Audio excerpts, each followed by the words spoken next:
నమస్కారం, తాండవ న్యూస్ కి స్వాగతం. అనకాపల్లి జిల్లా పాయకరావుపేటలో రాష్ట్ర హోంమంత్రి వంగలపూడి అనిత జన్మదిన వేడుకలు ఘనంగా జరిగాయి. స్థానిక R&B గెస్ట్ హౌస్ లో నిర్వహించిన ఈ వేడుకల్లో నాయకులు, కార్యకర్తలు పెద్ద సంఖ్యలో పాల్గొన్నారు. సేవా కార్యక్రమాలతో పాటు క్రీడా పోటీలను కూడా నిర్వహించడం ప్రత్యేక ఆకర్షణగా నిలిచింది. మొదట కేక్ కట్ చేసి జన్మదిన వేడుకలను ప్రారంభించారు. అనంతరం మండలంలోని నిరుపేదలకు 500 దుప్పట్లు పంపిణీ చేశారు. కరెంట్ ఆఫీస్ గ్రౌండ్ లో ఏర్పాటు చేసిన వ్యాయామ సామాగ్రిని ప్రారంభించి యువతను క్రీడల వైపు ప్రోత్సహించారు.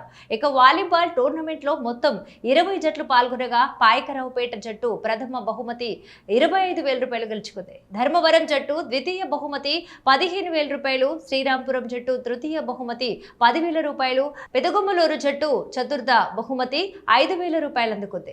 ఈ సందర్భంగా మాట్లాడిన నాయకులు, హోంమంత్రి వంగలపూడి అనిత ప్రజల సంక్షేమమే లక్ష్యంగా పనిచేస్తూ నియోజకవర్గ అభివృద్ధికి కృషి చేస్తున్నానని కొనియాడారు.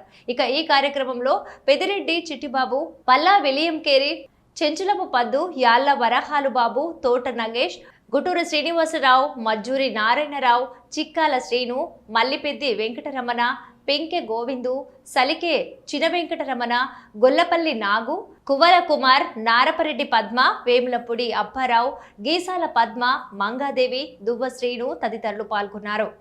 తాండవ news. For more updates, like, share and subscribe.